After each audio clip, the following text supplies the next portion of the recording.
Informacioni I marrë në analizë sugjeron se ekonomia shqiptare ka vijuar të ndjek një trajektore pozitive zhvillimi gjatë gjysmës së dytë të vitit 2025.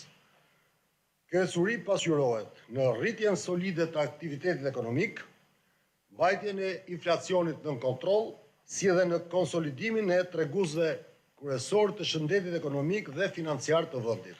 Inflacioni I çmimeve të konsumit rezultoi në nivelin mesatar prej 2.2% gjatë muajve tetor nëntor, duke shënuar një rënje të lehtë nga tremujori I tretë.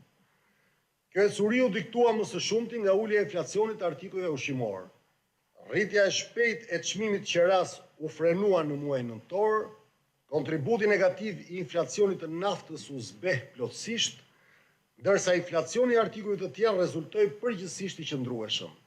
Në reflektim të këtyre zhvillimeve, inflacioni I brendshëm dhe ai bazë janë rritur gjatë vitit, duke qëndruar rreth niveleve mesatare 3.1 deri në 3.5% në muajt tetor dhe nëntor, ndërkohë që inflacioni importuar është në territor negativ dhe afat shkurtër ka zbritur në minimumet e tij historike.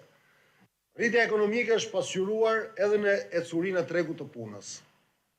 Shkalla e papunësisë zbriti në nivelin 8.1% në tremujorin e tretë të vitit, ndërsa pagat në sektorin privat u rritën me 9.8%, duke treguar një rritje dinamike dhe me bazë të gjerë.